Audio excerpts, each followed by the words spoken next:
Traders, how are you? Hope you're well. Welcome to another edition of Institutional Sundays. Got a brilliant episode for you. I've actually called it Day Trading Strategies, and there's always an underlying tone to these.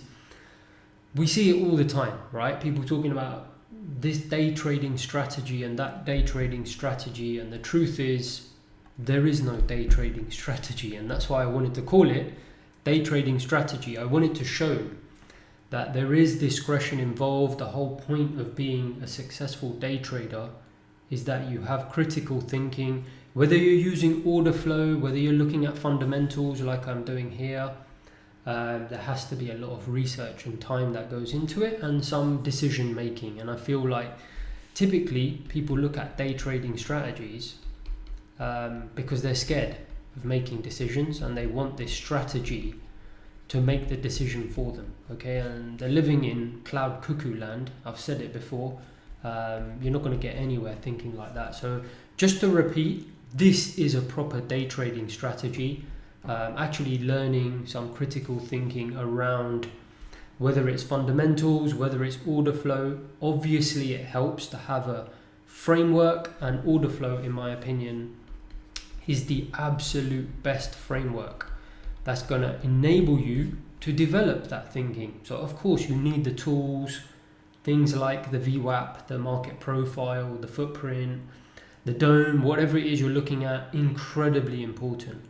But it also takes time to develop an understanding of that and being able to make discretionary decisions. And that's what a proper day trading strategy is about. And that's what you'll see in this Institutional Sunday. Proper stuff, the proper stuff that drives the market. Let's do a deep dive into it. So basically this week is unbelievable, right? I've got so much value for you that you're going to see. So we are going to talk about recent market performance. No doubting that recently the market hasn't been performing too well. We were down almost 5% last month. I think it was about 4.8%. Volatility completely crazy. I'm also going to just highlight my performance from last week. So we're going to go through that just very briefly at the end. Pretty solid week, 10,000, but surprised I got any hair left, because as you can see, the gains and losses were all over the place last week. Very volatile market last week, incredible volatility, and we're going to talk about that as well.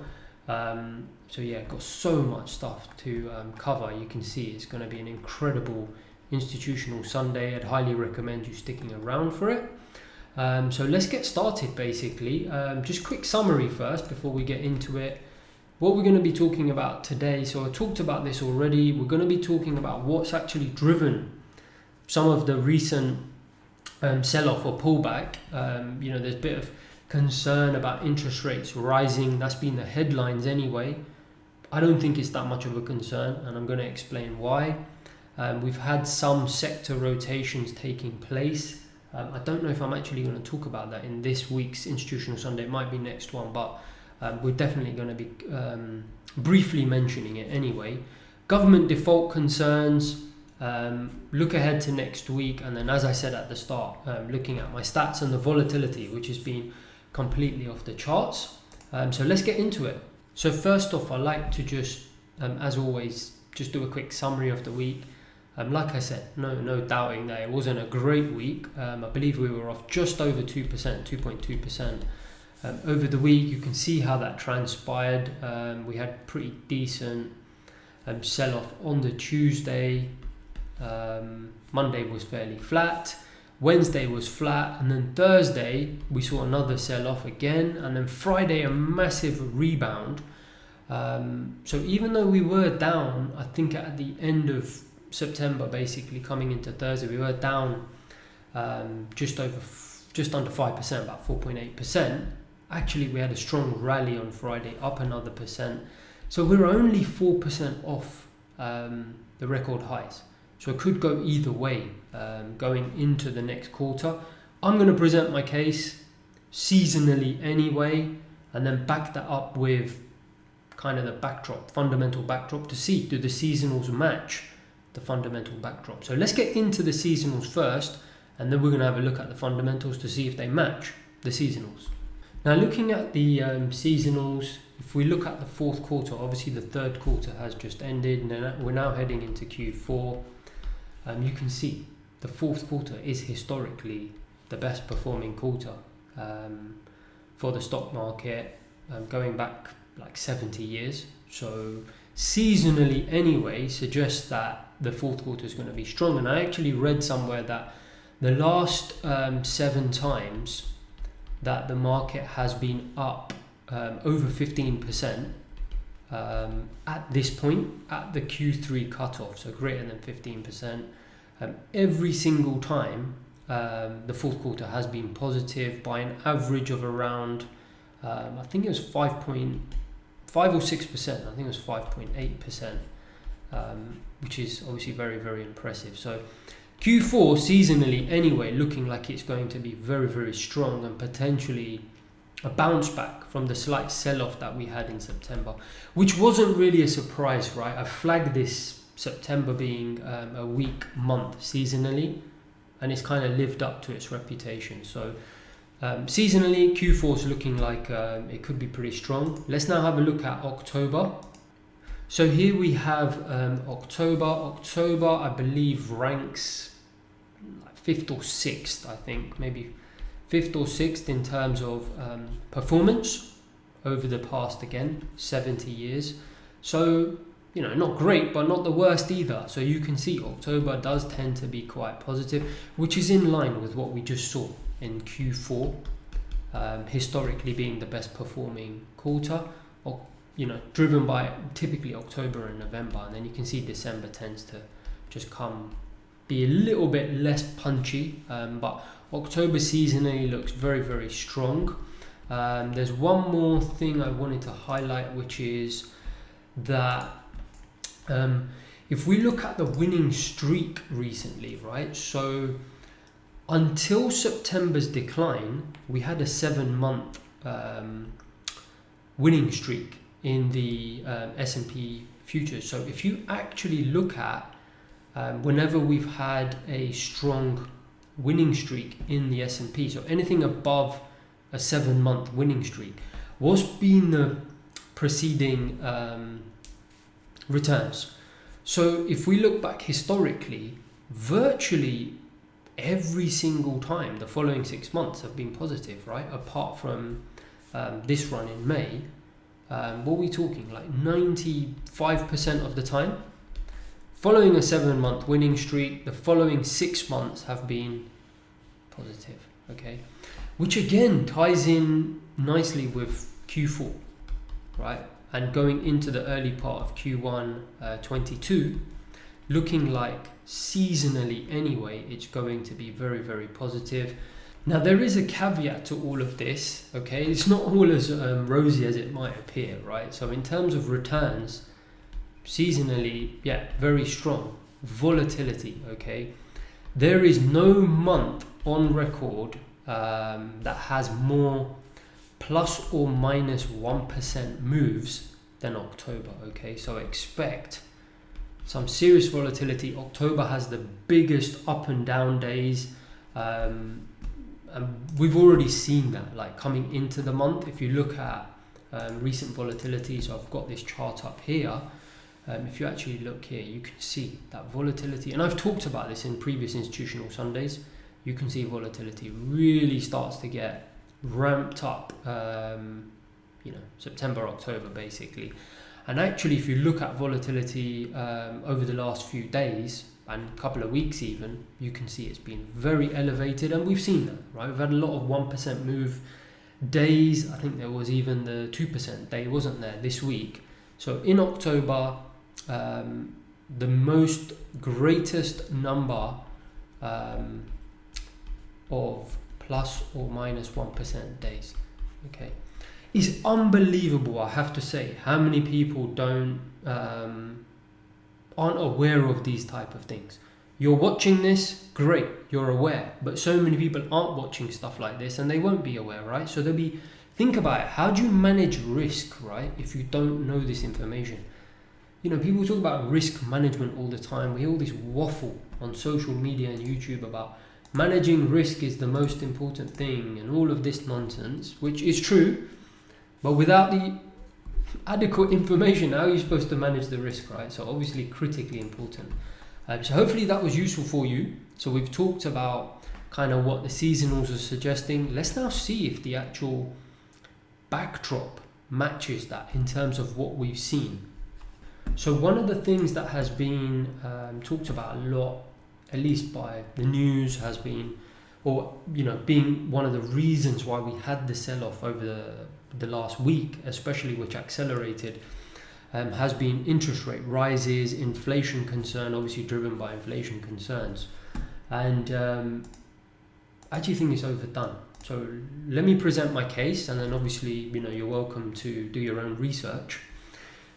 What's happened, right? So basically rates, 10-year treasury rates have risen from, I think, just below about 1.25% have risen up to about 1.6, and people are worried that this trajectory will carry on going up. Couple of things, all right? We've seen the same sort of thing happen earlier this year, where rates rose quite a lot, right? Almost 0.75%. We saw the 10-year treasury yield rise.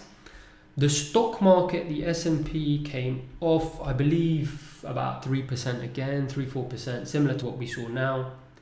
But ultimately, over this whole period, the stock market was actually up, right, about 7%, which suggests to me that it's perfectly normal. You're going to get some jitters. Obviously, people are going to adjust their valuations, especially if they're using discounted cash flow methods for how they value their perception of where stock market should be. Obviously, that's going to be adjusted until other factors come into play and the reality gets realized in terms of earnings actually beating estimates. And that's ultimately what happened. We saw the initial hiccup, and then obviously people adjusted again as earnings actually came out. And obviously this period we're going to be getting Q3 earnings season coming out soon, and then obviously more information about how Q4 is going to look in terms of projections, and we're going to see that in a second. I'm going to talk about that. Another thing to note, so that's number one, is we've seen this earlier this year, similar sort of pattern where we saw a little sell-off in the market, and then despite rates continuing to rise, the market continued to rise. Similar sort of thing happened in 2013, the last time. Why have rates been rising here, right? Inflation, obviously concerns over Fed stimulus ending, right, with the tapering. Fed stimulus. Okay. When's the last time we saw something similar? 2013, where tapering was announced. We saw rates rise, right? And again, rates never really got anywhere above kind of 3%, okay? And I was actually looking back at some data. Why would we see a significant shift in the stock market, right? Or in markets generally? That typically happens when investors see a big change coming, for example, recession, right? We have never had a recessionary period with rates, I think it's below 4%, okay? So I think we've got quite a big gap to go, okay, before we get anywhere there. So I think the issue or worries about Fed stimulus are overdone, because even if we do get hikes, right, so typically at the end of economic booms, the Fed typically tends to raise rates around, on average, 4% federal funds rate. So even if anything remotely close to that was going to happen, how long is it going to take them to do this? They've already kind of signaled they're not interested in hiking rates for at least another 12 months plus. Do you remember I showed you the dot projections in the previous Institutional Sunday? So you're looking at 12 months plus, maybe 18 months before we even get anywhere remotely close to the levels of rates where it's going to have potentially an impact on consumers borrowing. And then I think you could start to talk about a major shift in fundamentals that would justify a big shift in the stock market. Right now, that's simply not there, and hopefully that's very, very clear. So I kind of think like the rate issue is overdone. Just to highlight, in fact, what I was talking about here, you do tend to see this, obviously heavily driven stock market by rates. So you can see here the price earnings ratio, i.e. prices have been very punchy, right, relative to earnings, and a lot of that has been driven by rates being quite low. Even if rates were to rise, is not that big an issue in the near term, because as we've seen historically, the market will start to focus more on things like dividend yield and also earnings, so earnings per share, etc. And we'll have a look at that now, actually, what the projections are like for earnings per share. So I would be more concerned if earnings per share estimates was, starting to drag off, because then you've got this double whammy of rate rises, which obviously affects valuations, and then you've also got earnings per share coming off, which would not be good. But we can see here, yes, they've stalled out, but they're still very, very punchy, okay, for earnings estimates anyway, for Q3 and Q4. They've been steadily rising, estimates obviously, and that's been typical, right? Coming into the actual release period, we've seen big ramp ups. Here we're not seeing, so you can see this is ramped up, right, for Q2 coming into the actual releases. We've not seen that, but it's okay. We haven't seen declines either. So earnings should be supportive. What is basically, let's summarize all of this, because we're done with this now and we can move on, but into kind of what to expect next week. But ultimately, the point is, I think if we look at it, going into Q4, let's kind of just summarize here. Going into Q4, supportive seasonals, risks are obviously in terms of rates, right? However, historically and even earlier this year suggest that the level of rates we're at, because we're at such a low starting point, that it's going to be a muted impact, right? Even if rates do rise. Obviously, the risk is that rates rise a lot quicker than the market expects, but we don't see that happening. It's unlikely that's going to happen, because that's not been necessarily the pattern that we've seen so far. And the Fed is not really looking to hike anytime soon, so no real reason for the 10-year to start getting out of control, at least not until next year when rate rises really come into focus. And even if there is some risk from rates, earnings should kind of take some of the slack, and we've seen here earnings should be strong. Some of the risks are there. Obviously, we've talked about supply bottlenecks and the pandemic, and we'll look at all of that obviously over the next few weeks as more data comes out. Payrolls will be very interesting, but generally the suggestion is, at least for now, things look fairly positive environment, however with high volatility. Okay, so by no means expect a straight line. And also the final thing I wanted to say is, possibly my guess is, based on the seasonals, are that Q4 is typically the most bullish quarter for stocks. Judging by putting everything together, obviously the rate rises, earnings per share estimates aren't as crazy in terms of what they've been previously, so I'm not expecting so many beats. So maybe Q4, rather than it being the best, we may see just some decent performance. Caveat is high volatility. Expecting a lot of volatility going into the quarter. So hopefully that's useful for you. Just coming into kind of the next week, we've got really payrolls is the only thing I'm going to be focusing on, and even that, for the first time in a while, I don't think it's going to be that big a factor because the Fed have already announced tapering, right? It's not really going to influence their decision making. Unless we have a completely crazy number, like 0 or something, we're actually expecting quite a strong number, plus 500k. I don't think this is going to necessarily be negative for the market or positive either way. I just think it's going to be indifferent, right? So I'm not expecting the market to get incredibly nervous, in the days ahead. Maybe going right into the number. Of course, there will be some typical repositioning happening, but apart from that, I'm not really expecting much this week in terms of this being a high impact. We'll look at it. It's going to be more headlines, all right? So last week, just finally, we talked about the government.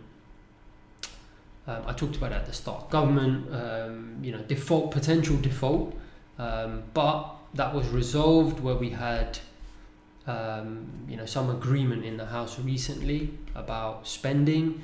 We'll also have to see what happens with the debt ceiling, which needs to be signed off.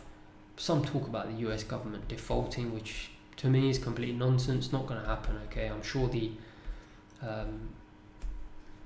politicians will agree on the debt ceiling being risen. Something I'm going to talk about a lot more in the future. Finally, hopefully that was useful. Just want to finish off with performance from last week. Okay, so here we are on the charts. First thing to say is completely bonkers market at the moment, right? You can see these. It's completely insane, right? Almost 100-point swings. You've got to be very, very careful. This is definitely not the type of market for inexperienced traders to be necessarily throwing lots of money around in. So you've got to be very, very careful in this market. Volatility is completely insane. We saw that in the CBOE volatility index, which I just highlighted. Now coming into last week, very, very difficult week. Friday was down around 1500, which you can see there. Don't worry, it will take me 2 seconds. I just quickly want to show you guys what I'm doing. I had quite a bullish stance last week, as you know, so I was doing a lot of buying, right? So even here on Thursday, made a little bit of money buying and then gave up, essentially. So you can see how important it is not to get too attached to your thesis. Wednesday had a decent day. Rotational market before the sell-off, and then tried to do some buying early on Tuesday, gave up, and then caught some nice longs as the market took some profits off the back of that big day on Tuesday that we saw down, and then finally just Monday did some buying in the rotational market. So still did all right actually, and just finally to finish off this institutional Sunday, you can see that here, if we just do an overview, in fact, let me just, last week, so you can see Monday, Tuesday, Wednesday, Thursday, and then the Friday was a loss. And if we actually go here and look at last week, and let me actually do it net, so it takes my commissions into account, so just under the 10k mark. However, what I do want to highlight and be very upfront about, look at the largest gain and the largest loss, okay? Minus 4,000 and plus 6,800, completely crazy market, reflected in what I showed you at the start. MAE of minus 1,700, although average winning trade was fairly high. So there's no free lunch in this market. You've got to be very, very careful. If you're just starting out, obviously don't be chucking these type of real contracts around.